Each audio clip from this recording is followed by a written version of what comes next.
My presentation is a bit conceptual, but I hope that some of the things I will say today do have some broader relevance to the ongoing discussion. I'll skip the background. So I want to do three things in relation to tourism: to look at the principles that lie behind sustainability, which we should all be interested in. Putting these principles into practice is a much greater challenge than many people realize. I'll just briefly look at some of the institutional mechanisms that are established to try to put sustainable tourism development into practice. Then I'm going to be a little bit brave at the end. I want to say a little bit about sustainable tourism in Kazakhstan, and perhaps by continuation into the other Central Asian states, where we are and what the prospects for sustainable tourism development in this area and along the Silk Road might be. So just a little diagram. We're all interested in cultural heritage, and I call cultural landscapes. I'm also interested in the ecological aspects of tourism, not just the cultural aspects. These are possessed by nations, but nations are very much interested in turning these into resources which might help them to achieve certain development aspirations. And tourism is a very important factor in mobilizing and utilizing these resources to help to achieve certain development outcomes. Economic growth, employment, spreading growth more widely, generating income and so on. But as we're aware, tourism also has negative impacts. So development threats to the environment, social impacts, cultural erosion, and also in terms of creating disparity. So the principle of sustainable tourism is some way to find a mechanism for achieving the development aspirations and negating the negative effects associated with tourism development. The most important part of this diagram, so for Gerald's panel, I've put a little box around here. This is where the fourth industrial age and digital media come in terms of mobilizing, in terms of raising awareness, in terms of promoting the principles of sustainability, and using tourism to contribute to the enhancement of cultural heritage, where digital media and other things can fit into this process. Well, what do we mean by sustainable tourism? The semantics are actually quite interesting. A lot of people believe sustainable tourism is ways of sustaining the growth of tourism. So we're interested in mobilizing tourism resources, and we're interested in increasing the numbers of people who come to visit our countries, who come to enjoy our cultural heritage and our natural heritage and so on. But you can see very, very slight differences between these things, where really we're talking about sustainable tourism development. And the buzzword at the moment is sustainable tourism for development. So it is what tourism can do to contribute to the wider objectives of development at the same time of protecting ecosystems and protecting cultural resources and so on. And there's quite a difference between sustainable tourism for development and sustaining tourism, which people don't quite pick up on. So sustainable tourism as an ethical philosophy. And this is, I think, the most important point. We mobilize sustainable tourism, we don't do any harm. But actually what we should be doing is using tourism to enhance, to protect, to preserve, to restore cultural resources, and actually enhance them. So using tourism as a positive force rather than a negative force. So some of the principles of sustainable tourism, you can see it's a very, very complex field. Different kinds of tourism that fit into this framework. Ecotourism, responsible tourism, experiential tourism. Some of the cultural, environmental, economic, and social prerequisites or requirements associated with tourism development. I just highlighted a few of these, which I'll talk about. Sustainable tourism is associated with what's called post-tourism. That is post-mass tourism. The history of tourism hitherto has been mobilizing as many people to move to as many places for as long as possible to bring about the greatest economic benefit. But post-tourism is about slow tourism. is about special interest tourism, about people focusing on particular niches and areas. We'll see in just a moment, how can you bring about slow tourism in a context where fast tourism is the norm, and fast tourism is the motivation for everybody. Authenticity, that tourism must not challenge the authenticity of cultural and natural resources and heritage. Collaboration is more important than competition. We were talking about this yesterday. The tourism industry is a very competitive industry. But in order to bring about the objectives of sustainable tourism, we need to work together. Nations together, the world together, and partners, even within countries, governments, local people, the private sector, and so on. We don't just bring sustainability in at one component part of the tourism process, but at all parts. How we visualize, how we plan, how we mobilize, how we organize, and how we execute, and at the end of the life cycle of tourism development. We talked a lot yesterday about cultural heritage in cities. And I was very struck by the city focus of all our discussion and the sort of centralized focus of everything that we were focusing on. But one of the objectives of sustainable tourism for development is to spread the benefits of tourism out from cities to localities, to peripheral, backward, regional areas. So the spread effect, so that everybody can enjoy in it. Not that everybody has to come to the city to enjoy cultural heritage, but also that much of this cultural heritage is away from the cities. And encouraging people to visit this heritage, these heritage sites, is actually a way of spreading the benefits associated with tourism. The relationship between host and guest is very, very important in tourism. Quite often the host is passive and the guest is active. It's my holiday, I'm paying for this, I want to come to your country, I want to enjoy your resources, and really I don't care too much about you. And what we do with sustainable tourism development is we have a more meaningful interaction between visitors and hosts, which is really quite a challenge, because there are many prerequisites to that. Okay, I'll move on to the challenges. So those are the principles. I'm only touching on the surface of a few of these. It's easier said than done. And I'll come on in a moment to look at some of the institutions which have been established with talking about sustainable tourism development. And they say wonderful things. And they come up with wonderful charters. And they come up with wonderful documents and so on.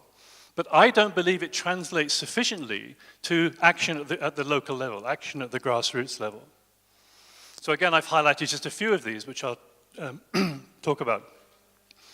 So one of the elements of sustainable tourism was responsible tourism. The people who visit a place, a cultural landscape, a cultural heritage, a destination, have to take responsibility for their behavior and have to be aware of their impact upon local communities and upon the resources that they're visiting. And there is a growing body of tourism activity which goes under the heading of responsible tourism. There are people who go onto websites and say, okay, I will only choose a visit if it satisfies certain criteria where I know that I'm not having a harmful effect on the places that I'm visiting. The problem is that the people who engage in responsible tourism are not the people we need to convert to different principles. So we are preaching to the converted. It's the unconverted, the people who don't care about these things, who aren't aware of the impact that their visit is having on places and people. So we have to find ways of preaching to the unconverted if we're going to fundamentally change the process. This thing, greenwashing, is very easy to do. We have a tourism package going to a particular cultural landscape, and we'll paint it green and make it look as though it is responsible, it is sustainable, it is ecological. So paying lip service to the principles of sustainable tourism and greenwashing is much easier than really getting to grips with the challenges of changing the world, changing the distribution of power, all these kinds of things. So we're looking at mass tourism and we're looking at slow tourism. And one thing about tourists today, the special interest tourists, interested in culture, interested in heritage, is they want to go further and further away from all the other tourists to discover new places and even to get this sort of the bragging rights to say, I've been here, I've been to this place. And so people are seeking further and further away the pursuit of differentness. But by more and more people visiting the different, they're turning these different places into the same. It's a kind of globalization through tourism, which I think is a problem we have to be aware of. We haven't got time, I've already had the 5-minute warning, I'm afraid. We haven't got time to talk about what is tourism. Tourism isn't a phenomenon. It's highly differentiated. Domestic tourism, international tourism, mass tourism, and so on. So we need to be aware of all these kinds of things. To bring about sustainable tourism, people need to be aware of what it is and why to do it and how it works, and have the power to bring about change. But what is the distribution of power? What are the dynamics and the differentials of power within a country that determine the prospects for people to have a say, to have an influence, to take control, to insert their criteria, their principles into the tourism agenda? It isn't as simple as that. The landscape of power, the landscape of politics in many, many countries is very, very uneven. And the prospects, therefore, to essentially bring about the democratization of tourism is easier said than done.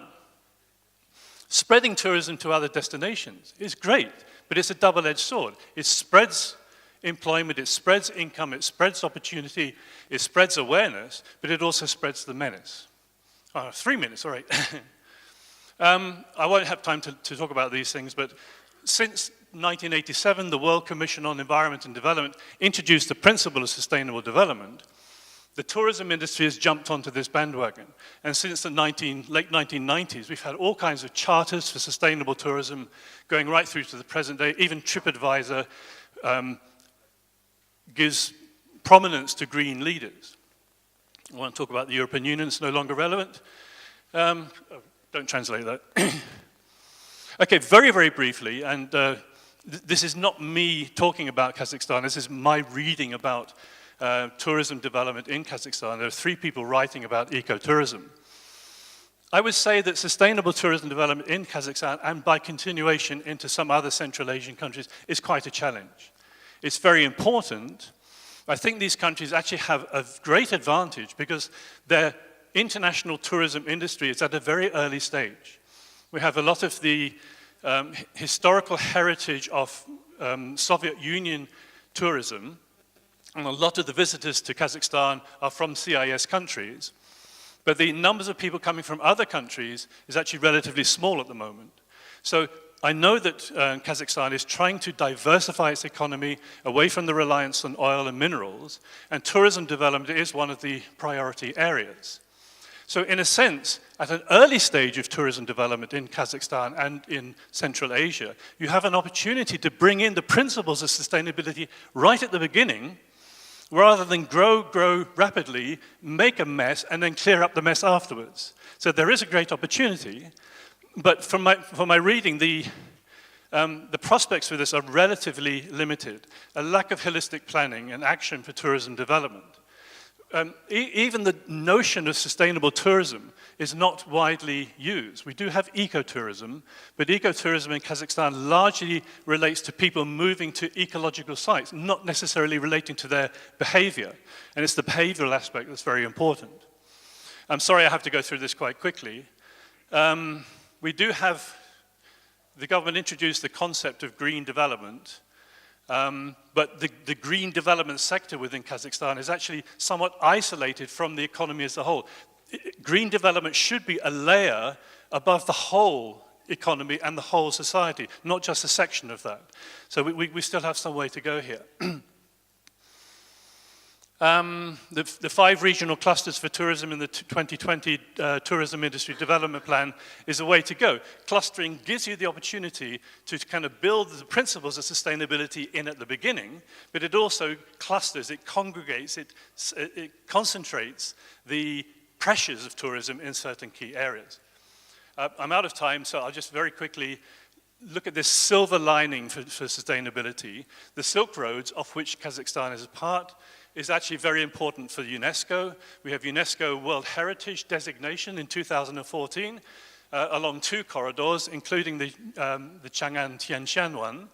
And if you see here, fundamental to the developments of these corridors and development of the Silk Route, the Silk Roads, is sustainability, because UNESCO and the World Tourism Organization are pushing this initiative. They're bringing in the principles of sustainability right at the beginning and right at the heart. Now the question is how, in reality, they can actually deliver sustainable tourism development along this process in countries that don't yet have the principles of sustainability and ecological responsibility built into their constitutions. So the final point here is that maybe through international collaboration, through these international organizations, working with Kazakhstan and other Central Asian states, we may have some prospects of introducing some of the mechanisms for sustainable tourism development in these countries. Okay, sorry, I've run over by 1 minute, but thank you for your time watching. Yeah.